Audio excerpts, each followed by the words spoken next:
go.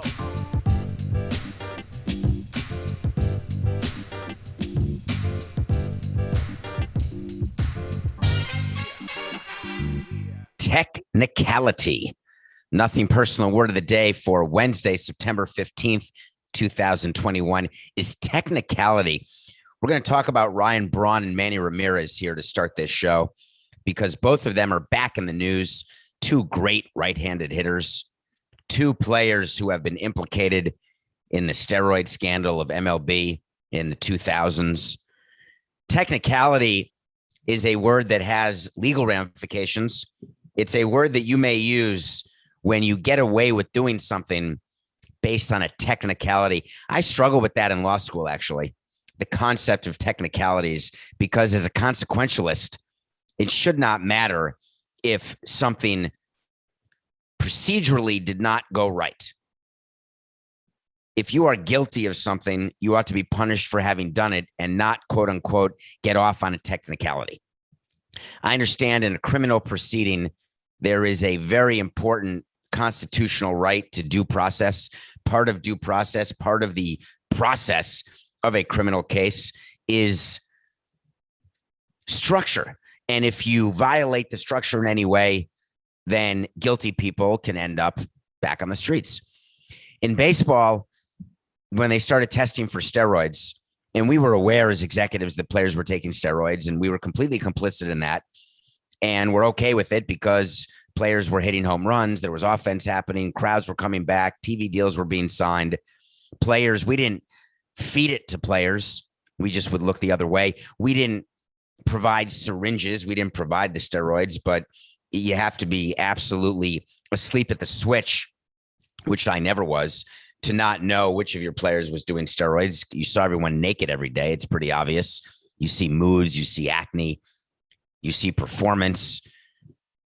Steroids is the anti-analytic, right? Because analytics tell you what's going to happen the next moment, the next at-bat, the next pitch. But when you interject something into that, it sort of changes the time continuum, as Christopher Lloyd would say. And so taking steroids changed the evaluation of players. It led to mistakes in evaluation. It led to contracts being signed. It led to money being given to players on the assumption they'd continue. Finally, MLB had to stop because they were getting in trouble nationally, politically. And MLB needed to protect its antitrust exemption more than it needed to protect the steroid users. So after investigations and blue ribbon panels, there were suspensions and steroid testing. And steroid testing led to a path of how you test, when you test, who gets tested, how random it is, what happens with the sample, the urine sample. And the way it worked is at the end of a game, or really it can happen during the off season, it can happen before a game, but the majority of the time there was a specimen collector waiting in the tunnel. And after a game, we would get information late in the game of which players were going to be tested. Those players coming off the field would get tapped on the shoulder. They'd be accompanied to the crappa. They'd go pee, and that would be that. And that still goes on. Word came out many, many years ago, maybe 10 years ago. I can't remember the year. It doesn't matter. Ryan Braun had tested positive for steroids. Ryan Braun appealed, and Ryan Braun got his suspension overturned, which rarely, if ever, happens. And the way he got it overturned is that he fought using the argument called chain of custody.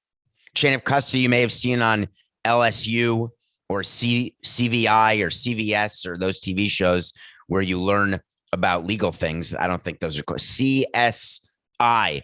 And it's not LSU. God damn it. Oh, SVU? Maybe Special Victims Unit. That may be what it is. So chain of custody is when you take a piece of evidence. You may have learned this in the O.J. Simpson case if you're old enough to remember that. When you screw up the evidence, it can't be used against you. Chain of custody is when you're at a crime site, you take a piece of evidence and you make sure it's logged and it passes in a bag to a evidence locker. No one touches it, etc. Well, that's what happens with urine. Basically, the urine gets collected, and then it gets put into a FedEx and sent to a lab for testing. What Ryan Braun claimed after his 2011 positive test is that the FedEx guy screwed up. Literally. That was his argument. So he appeals, and it turns out that baseball and the appeals process, they allowed his suspension to be overturned because the test collector did not properly deliver the urine to the lab. He didn't close the FedEx envelope. He kept it in his car while he smoked some Pineapple Express. Whatever the case may be, there was a break in the chain of custody. Baseball had no choice but to overturn the suspension. But Ryan Braun took steroids. Make no mistake about it. But Ryan Braun came out after his appeal was granted and said some unbelievable things. There were a lot of things that we learned about the collector, about the collection process along the way, how it all worked, and it made us all very concerned, very suspicious about what could have actually happened. I knew very well that he was a steroid guy. Went to the University of Miami, knew some of his teammates, some of whom participated with him, some didn't, but it was very clear what Ryan Braun was. And believe me, when we faced the Brewers, we were less than happy to face Ryan Braun. He was called the one guy. Every team, not every team has a one guy. The Giants had a one guy with Bonds. The Brewers had a one guy with Ryan Braun. That's the one guy we're not going to let beat us. But of course, Bonds beat us so many times and Ryan Braun beat us so many times because to me, when it's a one guy, you just walk him.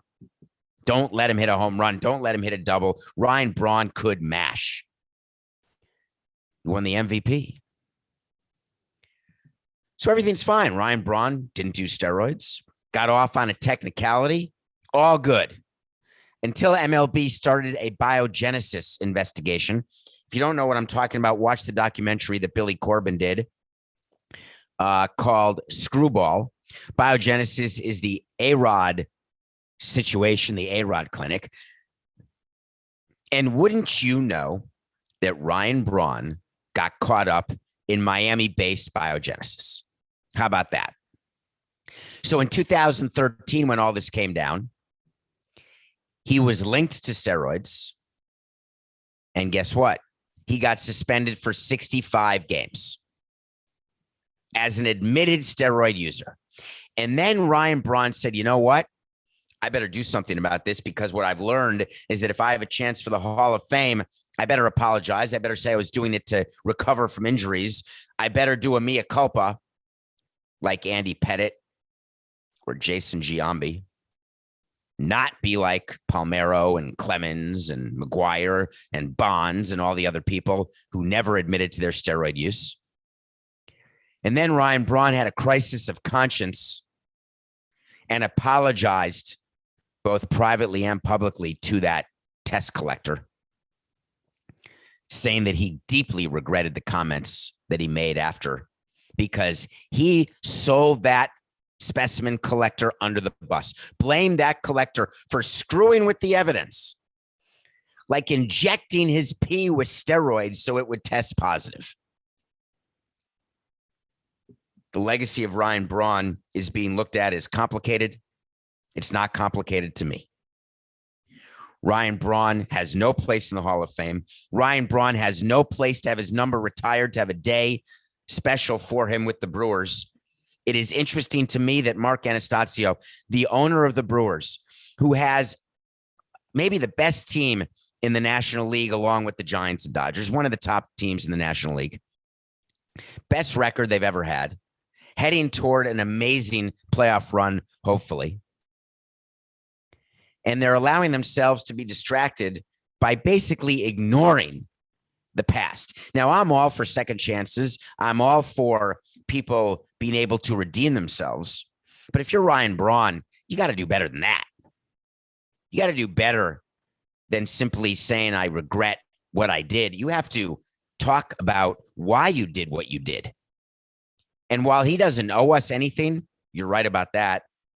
if he wants to protect his legacy and be a member of the Brewers going forward, be a member of their front office, be associated with the Brewers, players have done far less and have lost their association with teams. It's going to be very interesting. The Brewers have decided very quickly how they're going to deal with Ryan Braun. They already announced a special day. Retiring his number, I assume, is coming next. Teams, when I decide what we're going to do with players, like we're very much associated with Pudge Rodriguez, the Marlins, that's a dollar coca. They're not anymore. Actually, the Marlins aren't associated with anyone from their past. But I was very comfortable with Pudge. I was very comfortable with any players we had who had any sort of steroid use. But the question I asked myself is, where do I stand with someone like D. Gordon, who was a player who was not part of a World Series, who was part of some good teams we had? He got suspended for steroids, never admitted it, said it was a mistake. We knew it wasn't. We knew that he had done it after the fact only. That's a player. Here's a funny one. That's a player who we didn't think did it. There are other players who we did think did it. But would D. Gordon be invited back for alumni events if I were still in charge of the Marlins? And I'd have to tell you that is a question that I cannot answer right now, because I would have to give thought. I would speak to the owner. I would speak to my GM at the time. I would speak to my marketing people. I'd speak to some sponsors, and I'd want to get an understanding. I'd want to take the temperature of where people were. And I don't often make decisions based on consensus. I make decisions based on information. I get as much information as I can from everybody, and then I make a decision. Whether it's popular or not, I make the best decision that I think is right for the business going forward, what I think is right for the team going forward, what I think is right for the show going forward.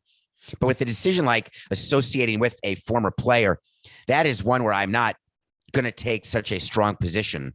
There's decisions like that when you're a leader, when you're a boss, that you have to know when there is flexibility to listen to people who work with you and under you, and when there's not. When there's flexibility to take actual consensus, speak to actual stakeholders, and when there's not. It's like right now, a little detour here, Coca, if you don't mind, before we talk about Manny Ramirez and steroids. The Washington football team is choosing another name. The Cleveland Indians chose another name, and their claim is we've got fan involvement.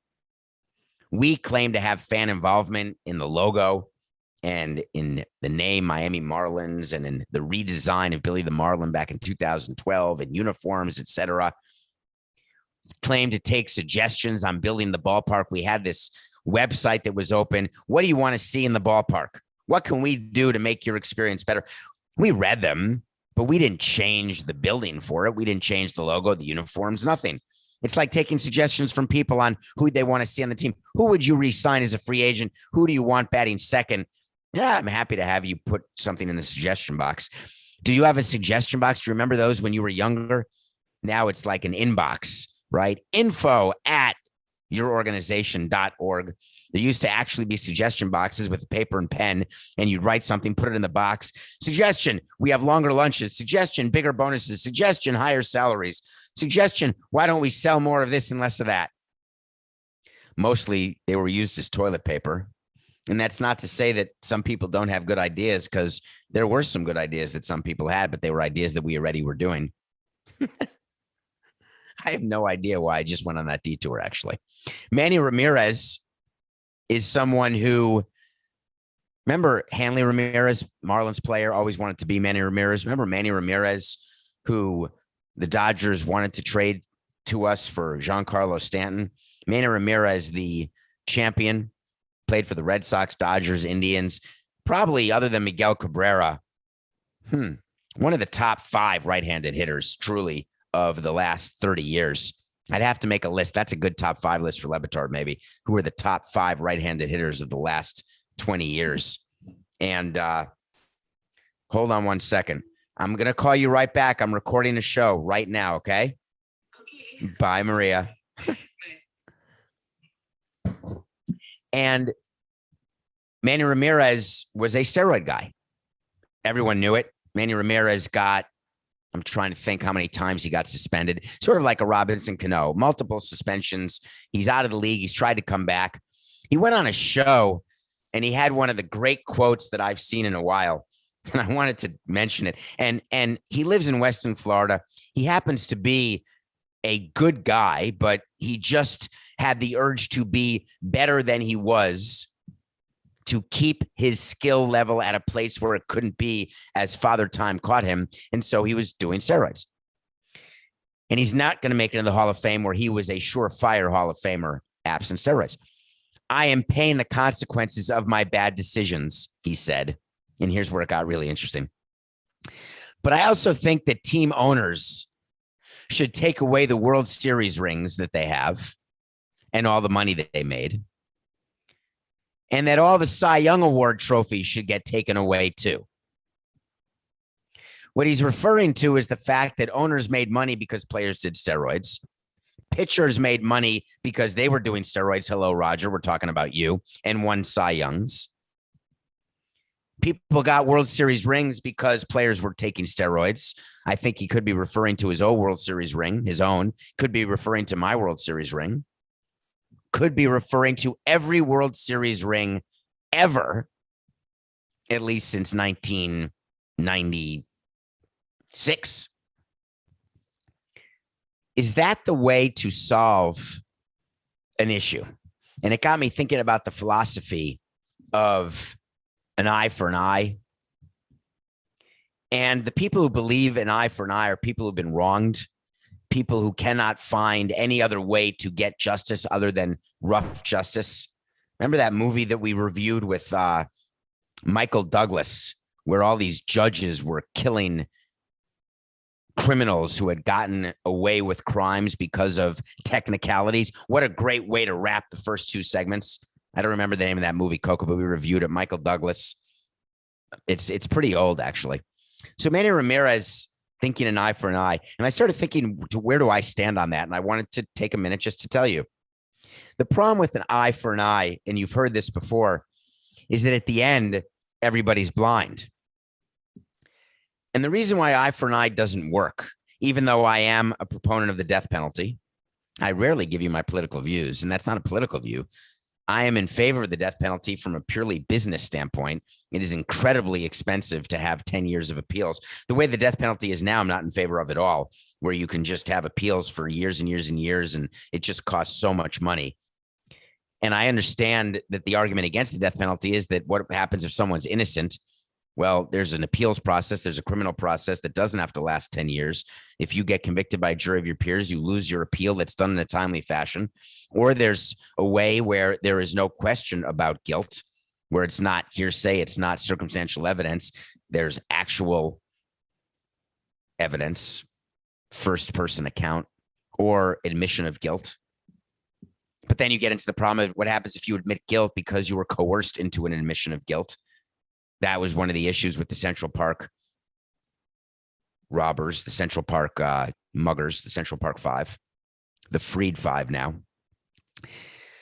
But the eye for an eye philosophy is that if someone does something to me, I'm going to do something back. When you get hit on the playground, you're told, don't allow yourself to get bullied, push back. What about just walking away? What about having enough self-respect, enough self-love that it doesn't matter what people think of you? And this is the beginning of the buildup of my armor, where I started to not care at all after being teased and bullied when I was a kid. I grew this armor, having been short my whole life, where it didn't matter what anyone did to me. I was never going to retaliate. Couldn't retaliate physically. I'm not big enough. I could always retaliate mentally, which I've always done. I've always thought that the best revenge is success. The best revenge is making people jealous of your success, whether it's financial or otherwise. Doesn't matter. Any sort of success. And you can't have that feeling of success if you are engaged in eye for an eye, because then it's just even. That's not winning. I want to win. And the way to win is not to play for the tie. So Manny Ramirez, who's saying, I did something bad, I'm not allowed in the Hall of Fame, therefore you shouldn't be allowed in the Hall of Fame. Therefore, you shouldn't keep your money. Therefore, you shouldn't keep your rings. Does that take away what he did? Would that change his legacy? Would that change his narrative? All of a sudden, all boats rise with the tide, or lower themselves into the gutter because everyone is playing handball in the gutter? Does that mean it's okay because by comparison, you're equal? Therefore, you did nothing wrong? Look, everyone was killing people. I was fine to kill someone. There was a brawl going on in the playground. Of course, I was okay punching someone. I think Manny has it wrong, and he's trying to be in the Hall of Fame. In order to do that, he should take the microphone and go on shows and have a different approach. The approach should simply be, I was out of my mind as a player thinking that I needed an advantage like performance-enhancing drugs. I was wrong to do something that was against the rules. And as I reflect on my career, I realized that I was good enough to help a team win a World Series without taking PEDs. And that is a regret that I will have for the rest of my life. And that's a regret between me and myself. That's sort of a mea culpa. A lot of legacies at stake with everything, all the cheating that goes on in sports. Technicality was your word of the day. When we come back, we're going to review a movie where the death penalty happened. And we're also going to talk about another outbreak in the NFL. We have to. There's another outbreak. It's going to matter, folks. It's going to matter. We will be right back. Welcome back to Nothing Personal. Thank you for rating, reviewing, following, telling your friends about our show, getting on YouTube if you don't mind, and subscribing to Nothing Personal with David Samson as the YouTube channel. Making sure you follow on Spotify and rate and review on Apple. We watch him every day. I watched a movie called Man of God. I watched a movie called No Man of God starring Elijah Wood and the guy from Lord of the Rings and Luke Kirby. Luke Kirby is the guy from Marvelous Mrs. Maisel who plays Lenny Bruce in that show.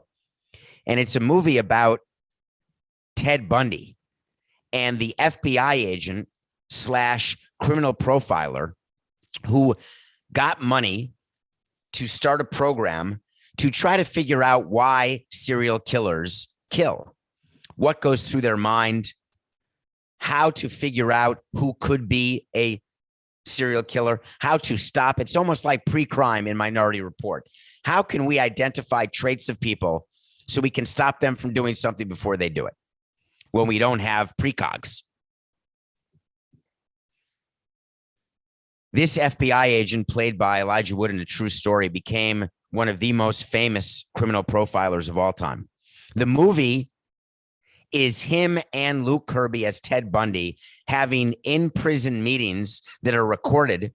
It's based on those meetings. The majority of the movie is those two people in a room with very interesting camera work, two actors who have very long scenes, very long takes.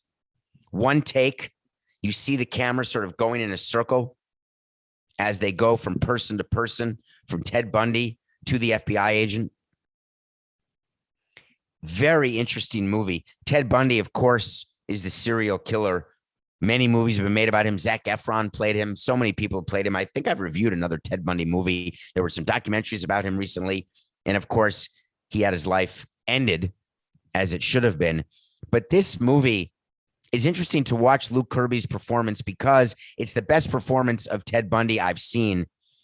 And Elijah Wood plays this agent in a way that shows you, it reminds me a little bit of the FBI agent in Wolf of Wall Street. They dress him in not nice suits. They show him as being a smart guy, but someone who is trying to figure out how the other half lives and whether or not they can be tempted by that.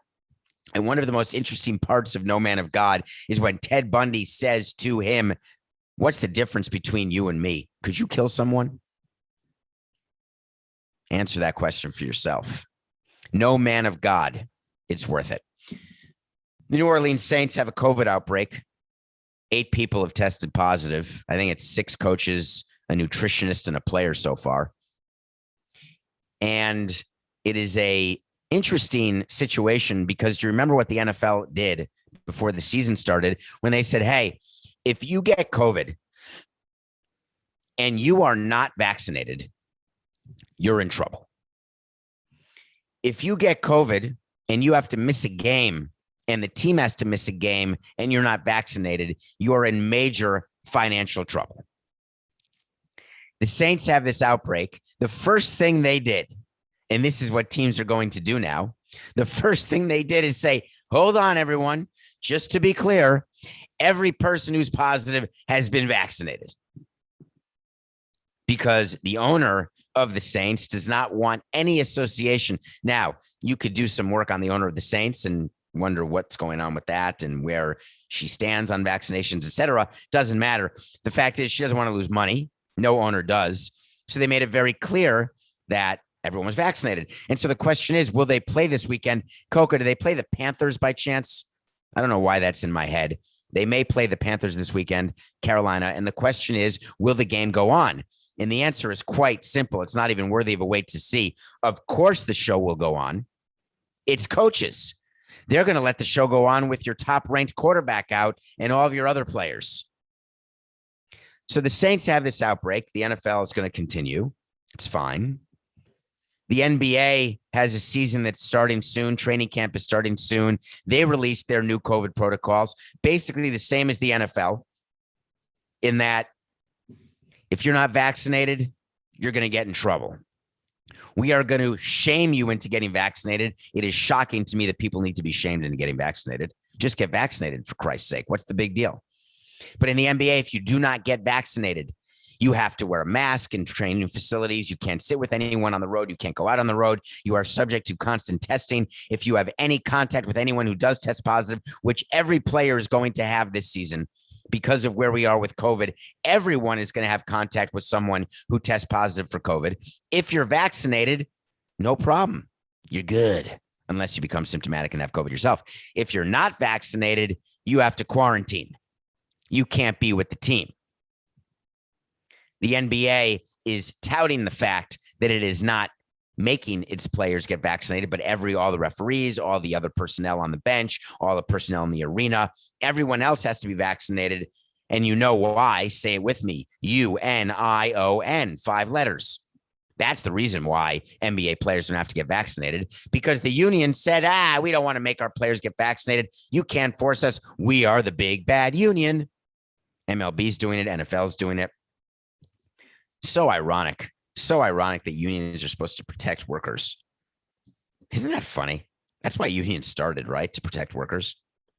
I guess the players union doesn't feel like they need to protect its players because they don't want to fight. They don't want to give in. We can't allow vaccinations to take place. Meanwhile, there are 3 teams, you remember I said in basketball, that have to be vaccinated or else they can't play. So you know that everyone on the Knicks, Nets, and Golden State Warriors are going to be vaccinated. You know what's going on in California. Did you see what happened with the recall last night, folks? Governor Gavin Newsom was subject to a recall, ostensibly because of his views of immigration and death penalty, but really because of COVID. The Republicans were trying to get him out of office because he is so hardcore on COVID. Forget the fact that California has actually taken care of COVID better than anyone. But the Republicans are lauding Ron DeSantis and how great he's done with COVID because everyone's dying in Florida. But you don't have to wear a mask. And we'll fine you if you force anyone to wear a mask. Thank you, Ron. Disgraceful. The concern in California by the Democratic Party was that if he did get recalled, that would be a bad sign for midterm elections, bad sign for 2024. And the rules of recall in California are so bizarre because you didn't need, once Newsom was recalled, then the new governor would be some yuts who got like 10 votes. 46 people were on the ballot, and the new governor would be named in the recall vote if Newsom got recalled. And it's just someone who had the most votes of all the people who barely got votes. But Newsom did not get recalled. People voted no to the recall. People in Miami recalled their mayor. I don't recall a governor ever being set up for recall in Florida that I've been a part of, but it's a pretty big deal. I am completely against all recalls, no matter what. I'm against recalls. There's impeachment. You can have that, and there are laws of that. But the best way to recall a politician, wait for it. I know it's going to confuse you. Vote him out. Vote her out. Vote them out. Go to the ballot box. If you do not like what someone stands for, if you don't like that they like public financing, if you don't like that they like the death penalty, if you don't like that they don't like taxing the rich, whatever the case may be, no problem. Vote that person out. And if you don't get enough votes, that's how it goes.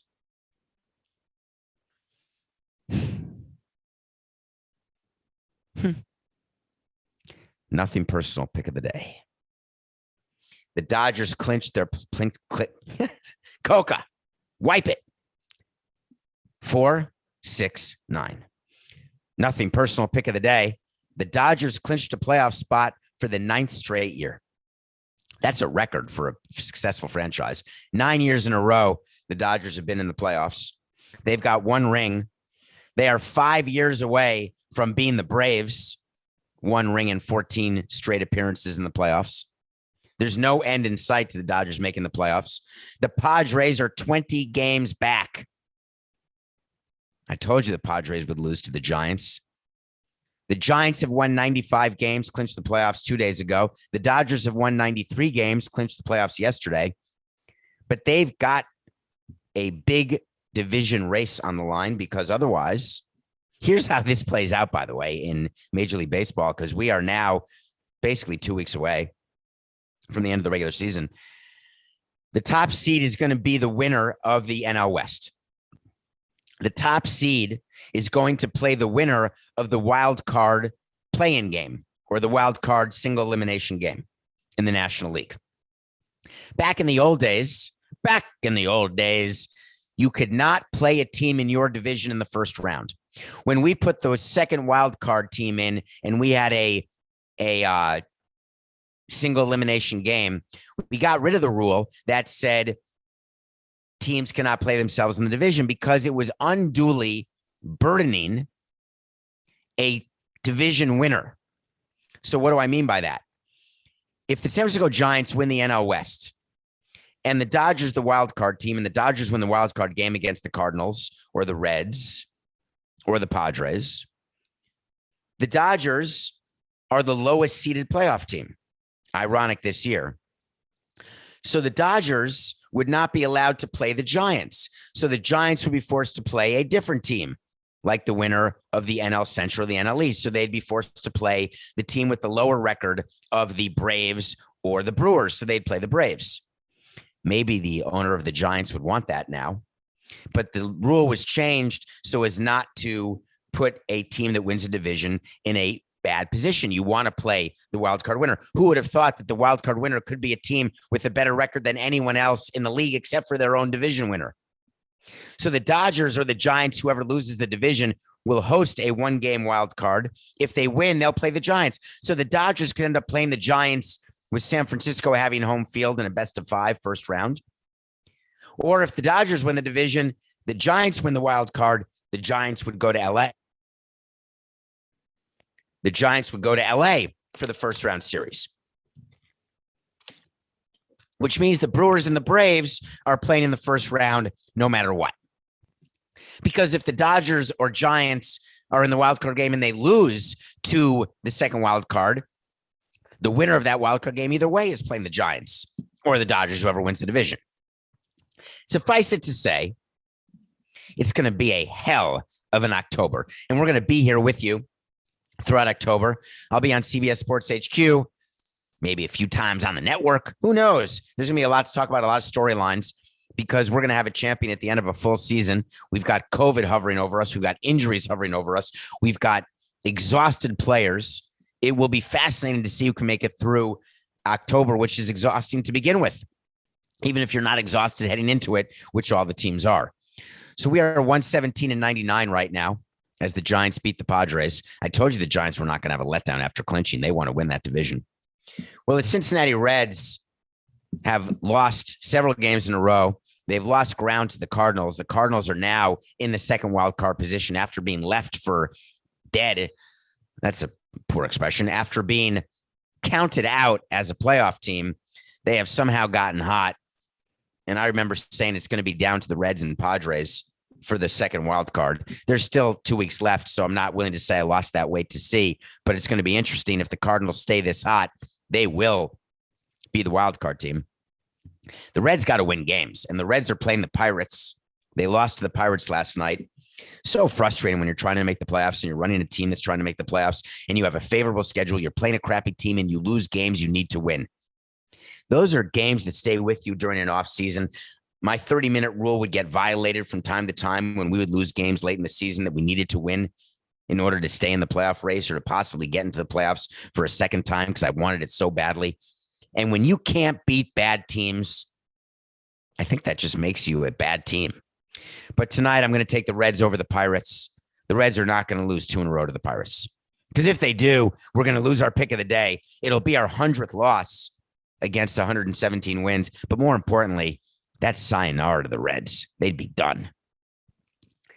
Teams are struggling to figure out what to do, figuring it all out. The Yankees came back from a 5-0 deficit to beat the Twins. They said this is now the beginning of our comeback. We're awake now. We needed that. And I told you on yesterday's show, that's what we always say when we have a big victory, and that only lasts till you lose again. The Yankees had a win yesterday, though, against the Baltimore Orioles, and they had Garrett Cole on the mound.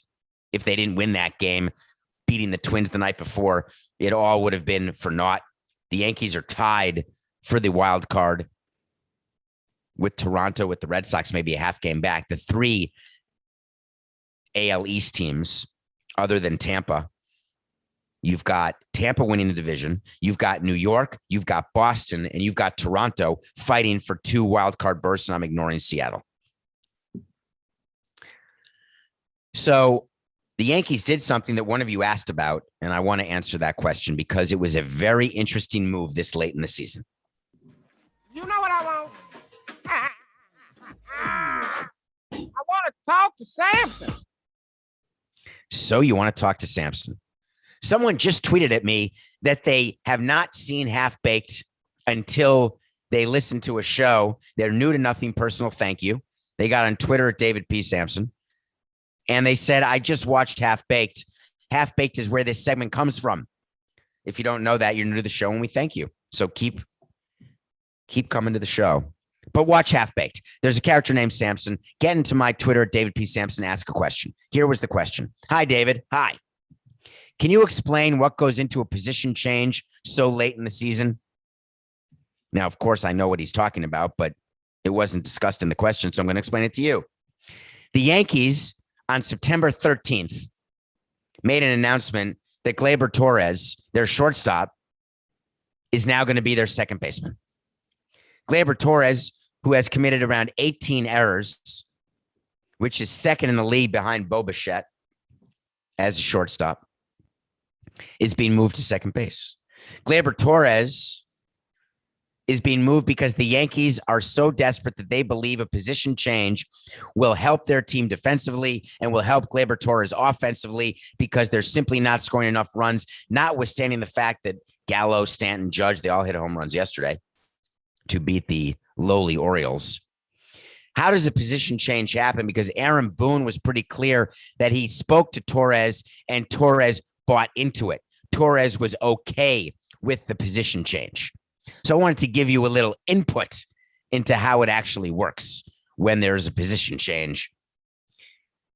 We bring the player in and we do it not after a game. We do it when the player comes to the ballpark. Players report, let's say stretch is 4:00. Players are for a home game. Players come at about anywhere between 2 and 3 o'clock. Some players come as late as 3:30. We bring the player into the manager's office. And remember, I told you what happens in the manager's office. You're either traded, sent down, signed to a deal, told you're an all-star. Players really don't know necessarily, especially when you're called in pregame. There's no question you're not being optioned. You're not being released because that's going to happen well before pregame. It's going to happen after games because the new player coming onto your team has to have a locker, has to have a uniform. So you can't release a player the day of game. You want to do it after a game. So Gleyber Torres walks in, just like we'd have a player walk in, and we'd say, listen, we're going to play at second base tomorrow, and we think you're ready. We think you're going to be fine at second base. Our concern is that you're taking your defense into the batter's box, and we want to make things easier for you. We're going to go ahead and move DJ to third base. We're going to play Gio at short. But I don't want you in any way, we would tell a player, to think that we've lost our faith in you. We don't want you in any way to think that we don't want you on our team, value on our team. We need you to win. Those are the words you have to say to a player when you're doing a position change. You have to help their ego. We need you to win. And the reason I like saying that is players like hearing that. Because the truth is, the reason you're doing a position change is that you have no other choice because the player's been so bad. You have no other choice because your team has been so bad that you're looking for anything. We would tell players when we were moving them down in the order, when you've got a number 2 hitter all season long and we're going to move them out of the 2-hole and into the 7-hole, we're not going to have the player discover it by looking at the lineup that we post in the clubhouse. We're not going to have a player discover a position change when he looks at the lineup when he gets to the ballpark. We're not going to bench a player without telling him first who's been a starter. The reason why we would communicate with the players everything about their big league status is that was our best hope of having that player perform. There's only one thing we would never tell a player until it happened, and that was about being optioned to the minor leagues.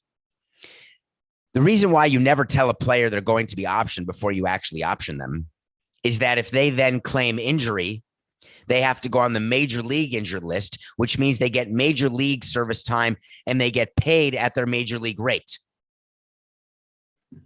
When you option a player to the minor leagues who is on a split contract, which means they get paid at a certain rate in the minor leagues and a certain rate in the major leagues, when you're optioning a player like that, you don't give that player time to fake an injury.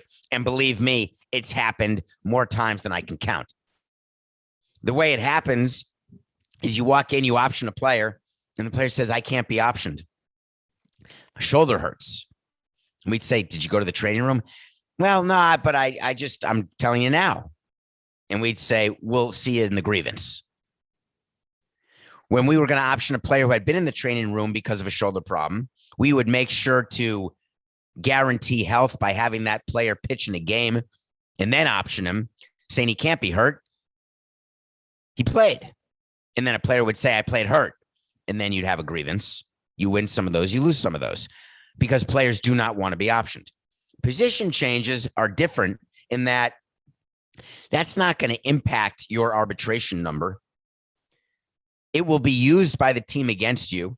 The team will say in arbitration, this player made all these errors that we were forced to do a position change. This player was hitting so poorly, he was forced to the bench or forced to hit down in the lineup. This player fielded so terribly that we had to bench him. Anything that we need to argue in order to lower a player's pay, we're going to argue. But in terms of the mechanics of a position change, I understand why the Yankees did it, because the Yankees are desperate. And you do a position change when you're desperate. Will this be a catalyst for the Yankees? Absolutely not. Will it impact Gleyber Torres at the plate? Absolutely not. Will he be free of mind because he doesn't have to worry about his errors at shortstop? Absolutely not. Because when you are up in your head as a player, when you are slumping, when you are worried about your defense, it doesn't matter where you are on the field. The ball's going to find you, and it's going to be tricky. And you're going to have tough plays you have to make. That's why doing a late season position change for me does not make sense. Because you are now in a playoff run for your lives if you're the Yankees. You're in a playoff run for your job if you're Aaron Boone and Brian Cashman. And the message you're sending to the clubhouse matters. When we send players down, when we did position changes or changes in the batting order, we had to take into account the impact it would have on the rest of the team. And whether or not we needed to bring in the team psychologist, whether or not we need to speak to other players about position changes or batting order changes or sending players down who are friends with players and see how that would impact. We would do those things because it's such a delicate balance when you have a team that you've put together, when you are in a stretch drive. The delicate balance is in trying to keep players able to play at their peak. And believe me, it's less than easy. I think that's our show. I really wanted to talk about John Wall and the Rockets trading him, Coca. Let's get to that tomorrow if you don't mind, if we have time tomorrow. That's it for today. Remember, it's just business. This is nothing personal.